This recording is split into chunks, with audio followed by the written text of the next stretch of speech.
मैं खामोश तब भी नहीं बैठा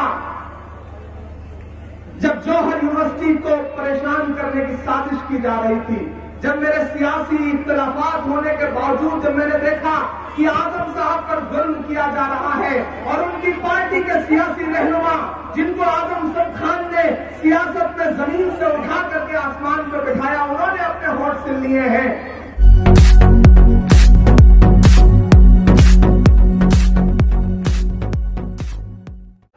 कि रिश्ता मेरा इस शहर से आबाद रहेगा।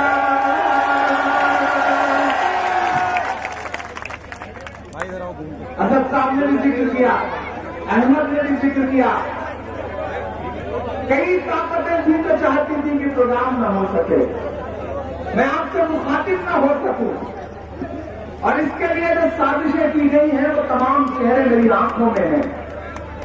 लेकिन मैं उन्हें बताना चाहता हूं कि रिश्ता मेरा इस शहर से आबाद रहेगा, रिश्ता मेरा इस शहर से आबाद रहेगा। एहसान एक एक शख्स का मुझे याद रहेगा, एहसान एक एक शख्स का मुझे याद रहेगा। जो उनका दुश्मन है वो बर्बाद रहेगा। और अगला जो मिसरा है वो महज मिसरा नहीं है, वही शहर की अजमत का बयान है, वही शहर की अजमत का बखान है। मुझे यहां से वहां तक एक भी हाथ खामोश नहीं चाहिए, जो छतों पर है, जो सीढ़ियों पर है, उनके भी कि रिश्ता मेरा इस शहर से आबाद रहेगा। एहसान एक एक शख्स का मुझे याद रहेगा। जो उनका दुश्मन है वो बर्बाद रहेगा। जलवा तेरा कायम मुरादाबाद रहेगा, जलवा तेरा कायम मुरादाबाद रहेगा। हम करें बात दलीलों से तो रद्द होती है, उनके होठों की खामोशी भी सनद होती है। कुछ न कहने से भी छिन जाता है जादे सुखन, जुल्म सहने से भी जालिम की मदद होती है। मुरादाबाद वालों, काफी दिन बाद आज आपके बीच में आया, लेकिन आपके बीच यहां खड़ा होकर के ये कहना चाहता हूं कि शहर से मेरा एक बड़ा गहरा रिश्ता है, बड़ा गहरा नाता है।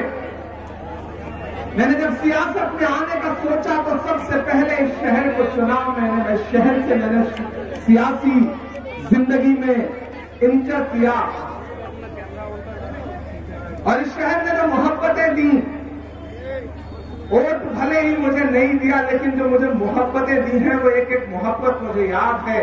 और उस मोहब्बतों की ही बुनियाद पर कांग्रेस पार्टी ने एक ऐसे ओहदे पर बिठा दिया जहां जाने का ख्वाब लोग जिंदगी भर देखा करते हैं, जहां लोग 50-50 साल मेहनतें करते हैं, लेकिन कांग्रेस पार्टी की लीडरशिप ने, आदरणीय राहुल गांधी जी ने, प्रियंका गांधी जी ने, सोनिया गांधी जी ने महज 34 साल की उम्र पर मुझ पर भरोसा जताया और माइनॉरिटी डिपार्टमेंट का नेशनल चेयरमैन बना करके मुझे उस जगह बिठा दिया कि आज मैं वहां बैठ करके हिंदुस्तान के किसी भी शहर में होने वाले जुल्म के खिलाफ ज्यादा मजबूती से बोल सकता हूं।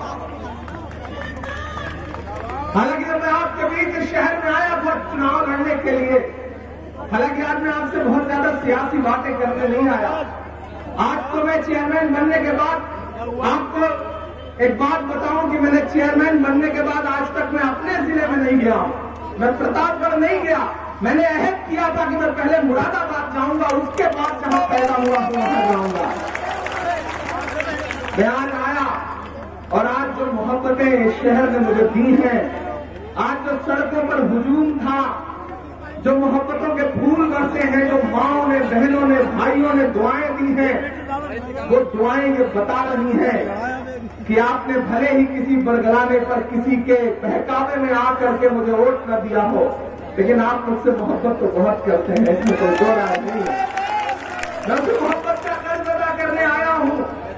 मैं आपके बीच ये कहने आया हूं, ये मुनाफिकीन क्या कर पाएंगे जो हमें यहां आने से रोकना चाहते हैं। असद साहब, असलम साहब, ये तो चलता रहेगा सिलसिला। सियाह घर में, सफेद घर में सियाहकार लोग रहते हैं, तजल्लियों के परस्तार लोग रहते हैं। मुनाफिकों से कभी कोई बच नहीं सकता। हमारे साथ भी 2-4 लोग रहते हैं। ये होता है, ये होता रहेगा, लेकिन आवाम की मोहब्बत का शुक्रिया अदा कर रहा हूं। आप जितनी तादाद में निकल करके आए हैं, जो जुनून आपने दिखाया है, जो जोश आपने दिखाया है, उसको सलाम करता हूं। आप जानते हैं कि आपने मुझे भले चुनाव नहीं जितवाया, लेकिन आप गवाह हैं इस बात के, यहां मौजूद तमाम नौजवान इस बात के गवाह हैं कि जब जब इस शहर को जरूरत रही है, इमरान प्रतापगढ़ी खामोश नहीं रहा है।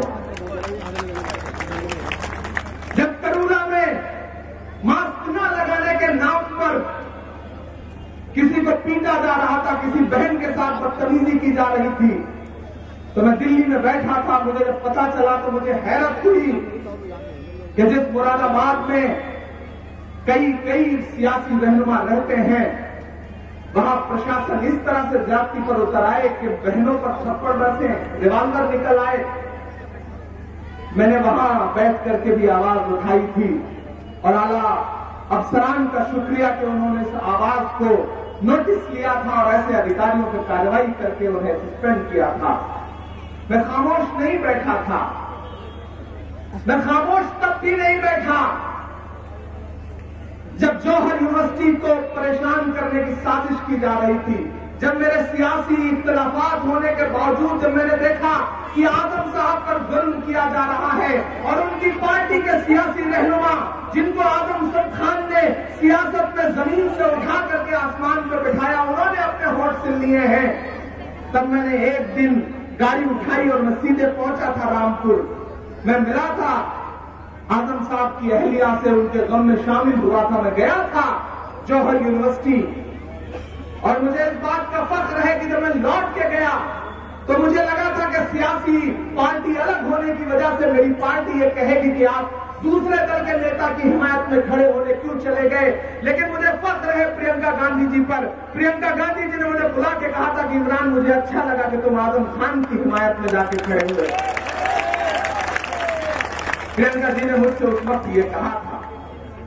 मैं आपको ये कहने आया हूं कि ये सच है कि आपने मुझ पर बहुत भरोसा किया।